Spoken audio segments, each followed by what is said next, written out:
Back અને આગળ વાત કરીએ તો ગાંધીનગરના પીપળજ પાસે દીપડો દેખાયાની ચર્ચા અત્યારે ચાલી રહી છે। શુક્રવારે દીપડા દેખાયાનો ફોટો વાયરલ થયો હતો।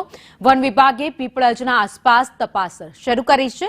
જો કે દીપડો હોવાને હજુ સુધી કોઈ જ પુરાવા નથી મળ્યા। ગાંધીનગરના પીપળજ પાસે દીપડો દેખાયો હોવાની ચર્ચાઓ અત્યારે ચાલી રહી છે। જો કે એક ફોટો વાયરલ થયો હતો, તેના આધારે લોકોનું કહેવું છે કે આ પીપળજ ગામની આસપાસનો જ આ ફોટો છે। જો કે વન વિભાગને જાણ કરાતા જ વન વિભાગે તપાસ હાથ ધરી છે। અલગ અલગ જગ્યાઓ પર જઈને, જંગલ વિસ્તારમાં જઈને, ગામડાની આસપાસનો જે વિસ્તાર છે ત્યાં તમામ જગ્યાઓ પર જઈને તપાસ પોલીસ અને વન વિભાગ કરી રહ્યું છે, પરંતુ અત્યાર સુધીમાં હજુ સુધી કોઈ જ પુરાવા નથી મળ્યા। વધુ અપડેટ સાથે સંવાદદાતા હિરેન રાવલ અમારી સાથે જોડાઈ ગયા છે। હિરેન, દીપડો દેખાયાની ચર્ચા ચાલી રહી છે। વન વિભાગ પણ અત્યારે તમામ જગ્યા ઉપર કાર્યવાહી કરી રહ્યું છે, તપાસ કરી રહ્યું છે, પરંતુ હજુ સુધી કોઈ એવી વાત સામે નથી આવી કે દીપડો અહીંયા હોઈ શકે।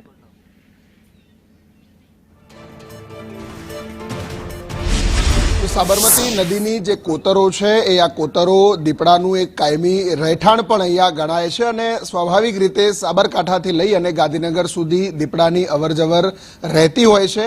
ગાંધીનગરની આ કોતરોની આસપાસ ઘણી વખત દીપડાઓ જે છે એ કિનારા ઉપર અથવા તો ગામડાઓ છે એ ગામડાઓમાં પણ હોય એ પ્રકારના દ્રશ્યો જોવા મળ્યા છે। આજે ફરી એકવાર 2 દિવસ પહેલા ગાંધીનગરના આ પીપળજ ગામ આસપાસ દીપડો હોવાની ગામજનોએ જાણકારી વન વિભાગને કરી હતી અને વન વિભાગની ટીમ છે તે અત્યારે આ પીપળજ ગામની જે કોતરો છે એ કોતરોમાં તપાસ કરી રહી છે। જો કે ગઈકાલ સાંજથી શરૂ થયેલી આ તપાસમાં કોઈ પણ પ્રકારે ફૂટપ્રિન્ટ હોય દીપડાના એ પ્રકારની માહિતી નથી મળી રહી, અથવા તો કોઈ મારણ કર્યું હોય એ પ્રકારની પણ હજી સુધી કોઈ સગડ નથી મળ્યા। એટલે સ્વાભાવિક રીતે દીપડો છે કે કેમ તેને લઈને હજુ પણ અનેક શંકા કુશંકાઓ સેવામાં આવી રહી છે।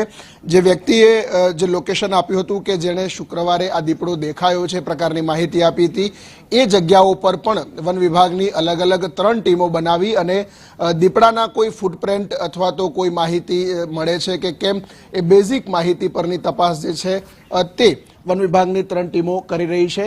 સ્વાભાવિક રીતે આ આખો કોતર વિસ્તાર છે એ કોતર વિસ્તાર ગાંધીનગરનો નદી કિનારાનો કોતર વિસ્તાર છે ને ત્યાં દીપડો રહેતો હોય છે, પરંતુ એની અવરજવર એટલી ઝડપી હોય છે કે રાત્રિના સમયે જ કિલોમીટરો સુધી તે અંતર કાપી દેતો હોય એ પ્રકારની સ્થિતિ પણ હોય છે।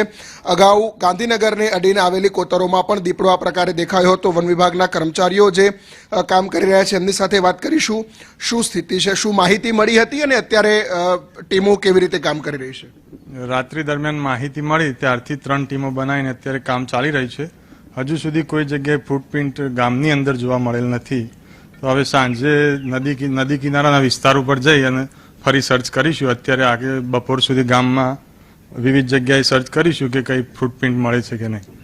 આમ નોર્મલી કોતર વિસ્તાર છે આ જે સાબરમતી નદીનો એ એક રહેઠાણ પણ ગણાય છે દીપડાનું, કારણ કે સાબરકાંઠા એટલે પ્રાંતિજથી લઈ અને ગાંધીનગર સુધી અવરજવર ઘણી વખત જોવા મળી છે દીપડાની।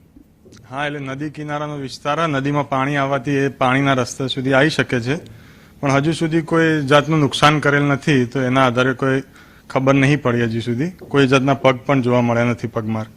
આભાર। તો વન વિભાગની અલગ અલગ 3 ટીમો છે એ આ પીપળજ ગામની જે કોતરો છે એ કોતરોમાં દીપડાના કોઈ સગડ એટલે કે ફૂટપ્રિન્ટ અથવા તો ક્યાંય મારણ કર્યું હોય એ પ્રકારની વસ્તુ મળે છે કે કેમ તેની તપાસ ચાલી રહી છે। ગઈકાલથી ચાલેલી આ તપાસમાં હજી સુધી આ પ્રકારના કોઈ માહિતી નથી મળી કે નથી દીપડાના ફૂટપ્રિન્ટ મળતા। જો કે જે શંકા છે, જે લોકોએ દીપડો જોયો છે એવું કહે છે, એમની માહિતીના આધારે પીપળજની જે કોતરો છે એ કોતરોમાં વન વિભાગની અલગ અલગ 3 ટીમો અત્યારે તપાસ કરી રહી છે। જરૂર પડે તો આ કોતરોની અંદર પાંજરા પણ મૂકવામાં આવશે।